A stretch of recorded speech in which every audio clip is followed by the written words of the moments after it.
ನಮಸ್ತೆ ಫ್ರೆಂಡ್ಸ್, ಎಲ್ಲರೂ ಹೇಗಿದ್ದೀರಾ? ಎಲ್ಲರೂ ಚೆನ್ನಾಗಿದ್ದೀರಾ ಅಂತ ಅಂದ್ಕೊತೀನಿ. ಸೊ ಫ್ರೆಂಡ್ಸ್, ಗೃಹಲಕ್ಷ್ಮಿಯ ಬಗ್ಗೆ ಒಂದು ನ್ಯೂ ಅಪ್ಡೇಟ್ನ ಕೊಡೋಕ್ಕಂತ ನಾನು ಬಂದಿದ್ದೀನಿ. ಹಾಗೆ ಗೃಹಲಕ್ಷ್ಮಿಯ ಯೋಜನೆಯ 26ನೇ ಕಂತು ಬಿಡುಗಡೆ ಆಗಿದೆ ಫ್ರೆಂಡ್ಸ್. ಯಾರಾದರೂ ಬಿಡುಗಡೆ ಆಗಿಲ್ಲ ಅಂತಿದ್ದಾರಲ್ವ, ಇನ್ನೂ ಅದು ಒಂದೊಂದು ಜಿಲ್ಲೆಗಳಲ್ಲಿ ಬಿಡುಗಡೆ ಆಗ್ತಾನೆ ಹೋಗ್ತಾ ಇದೆ. ಅದ್ರ ಬಗ್ಗೆ ಪೂರ್ತಿ ಮಾಹಿತಿನ ನಾನು ನಿಮ್ಮ ಮುಂದೆ ತರ್ತಾ ಇದ್ದೀನಿ. ಸೊ ಅದಕ್ಕಿಂತ ಮುಂಚೆ ನನ್ನ ಚಾನಲ್ನ ಲೈಕ್ ಮತ್ತು ಸಬ್ಸ್ಕ್ರೈಬ್ ಮಾಡ್ಕೊಳ್ಳೋದನ್ನು ಮರಿಬೇಡಿ ಪ್ಲೀಸ್.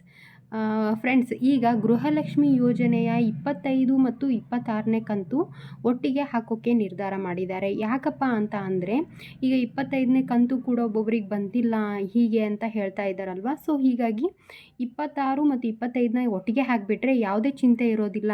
ಸೊ ಈ ಎರಡೂ ಕೂಡ ಒಟ್ಟಿಗೆ ಹೋಗ್ಬಿಡುತ್ತೆ ಅಂತ ಹೇಳಿ ಸಚಿವರು ಮತ್ತು ಎಲ್ಲರೂ ಅದಕ್ಕೆ ಸಂಬಂಧಪಟ್ಟವರು ನಿರ್ಧಾರ ಮಾಡಿದ್ದಾರೆ.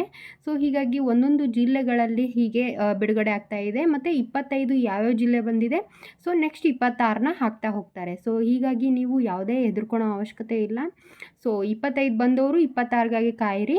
ಹಾಗೆ 26 ಇನ್ನೂ ಹಾಕ್ತಾ ಇದ್ದಾರೆ. ಇನ್ನೂ ಫುಲ್ ಎಲ್ಲರಿಗೂ ಪೇಮೆಂಟ್ ಆಗಿಲ್ಲ ಅದು. ಸೊ ಹೀಗಾಗಿ ನೀವು ಎಲ್ಲರಿಗೂ ಆಗಿಬಿಟ್ಟಿದೆ, ನಂಗೆ ಬಂದೇ ಇಲ್ಲ ಅಂತ ಅನ್ಕೊಳಕ್ಕೆ ಹೋಗಬೇಡಿ. ಮತ್ತು ಇನ್ನೊಂದು ಏನಾಗ್ತಾ ಇದೆಯಪ್ಪ ಅಂತಂದರೆ, 24 ಕೂಡ ಇನ್ನೂ ಯಾರಿಗೂ ಬಂದಿಲ್ಲ. ಅವ್ರು ಬಂದಿದ್ದವ್ರಿಗೆ 25 ಅಂತ ತಿಳ್ಕೊತಾ ಇದ್ದಾರೆ. ಮತ್ತು 25 ಬಂದಿಲ್ಲಾರ್ದವ್ರಿಗೆ 26 ಅಂತ ತಿಳ್ಕೊತಾ ಇದ್ದಾರೆ. ಈ ರೀತಿಯಾಗಿ ಅದನ್ನು ಅನ್ಕೊತಿದ್ರೆ, ಸೊ ಆ ರೀತಿ ಅಲ್ಲ ಅದು. 24ನೇ ಕಂತು, 25ನೇ ಕಂತು ಮತ್ತು 26ನೇ ಕಂತು ಹೀಗೆ ಸೀರಿಯಲ್ ಆಗಿ ನೋಡ್ಕೊಳ್ಳಿ. ನೀವು ಯಾವ್ದ್ಯಾವ್ದು ಬಂದಿಲ್ಲ ಅಂತ ಹೇಳಿ ನೋಡ್ಕೊಳ್ಳಿ. ಹಾಗೆ ಯಾರಿಗಾದರೂ ಈಗ ಈ ಹಣ ಬಂದಿದೆಯಾ ಅವರು ಪ್ಲೀಸ್ ಕಮೆಂಟ್ ಮಾಡಿ ತಿಳಿಸಿ. ನಮಗೆ ಈ ಹಣ ಬಂದಿದೆ, ಈ ಕಂತಿನ ಹಣ ಬಂದಿದೆ, ಈ ಜಿಲ್ಲೆಯಲ್ಲಿ ಜಾರಿಯಾಗಿದೆ ಅಂತ. ಯಾಕಂದರೆ ಈಗ ಕೇಳ್ತಾ ಇರ್ತಾರಲ್ವ, ನಮಗೆ ಈ ಕಂತಿನ ಬಂದಿಲ್ಲ ಅಂತ. ಅವರಿಗೆ ತಿಳಿಸೋಕೆ ನನಗೂ ಕೂಡ ಸುಲಭ ಆಗುತ್ತೆ. ಸೊ ನಿಮ್ಮಿಂದ ನನಗೂ ಕೂಡ ಹೆಲ್ಪ್ ಆಗುತ್ತೆ. ಬೇರೆಯವ್ರಿಗೂ ಹೌದು ಈ ಕಂತು ಬಂದಿಲ್ಲ, ಹಾಗಾಗಿ ನಾವು ವೇಟ್ ಮಾಡಬೇಕು ಅಂತ ಹೇಳಿ. ಸೊ ಇನ್ನೊಂದು ಏನಪ್ಪ ವಿಷಯ ಅಂದರೆ, ಜೀವನ ಪ್ರಮಾಣ ಪತ್ರದ್ದು ನಾನು ಹೇಳ್ತಾನೆ ಇದ್ದೀನಿ. ಇನ್ನೂ ಅದ್ರ ಬಗ್ಗೆ ಯಾವುದೇ ರೀತಿ ಪ್ರಕಟಣೆಯನ್ನು ನೀಡಿಲ್ಲ ಅವರು ಅಲ್ಲಿಂದ ದೃಢೀಕರಣವಾಗಿ. ಯಾಕಂದರೆ ಅದ್ರ ಬಗ್ಗೆ ಏನೋ ಡಿಸ್ಕಷನ್ ನಡೀತಾ ಇದೆ. ಇನ್ನೂ ಸಲ್ಲಿಸೋದ್ರ ಬಗ್ಗೆ ಏನೂ ಅವರು ಮಾಹಿತಿ ಕೊಟ್ಟಿಲ್ಲ. ಸೊ ಅದ್ರ ಬಗ್ಗೆ ಮಾಹಿತಿ ಕೊಟ್ಟಾದಮೇಲೆ ನಾನು ಹೇಗೆ ಸಲ್ಲಿಸಬೇಕು ಏನು ಅದ್ರ ಬಗ್ಗೆ ಎಲ್ಲ ಜೀವನ ಪ್ರಮಾಣ ಪತ್ರದ ಬಗ್ಗೆ ಅದನ್ನು ಹೇಳ್ತಾ ಹೋಗ್ತೇನೆ. ಸೊ ಫ್ರೆಂಡ್ಸ್, ನೀವು ನನ್ನ ಚಾನಲ್ನ ಪ್ಲೀಸ್ ಸಬ್ಸ್ಕ್ರೈಬ್ ಮಾಡ್ಕೊಳ್ಳಿ. ನನಗೆ ಹೀಗೆ ಸಪೋರ್ಟ್ ಮಾಡ್ತಾ ಹೋಗಿ.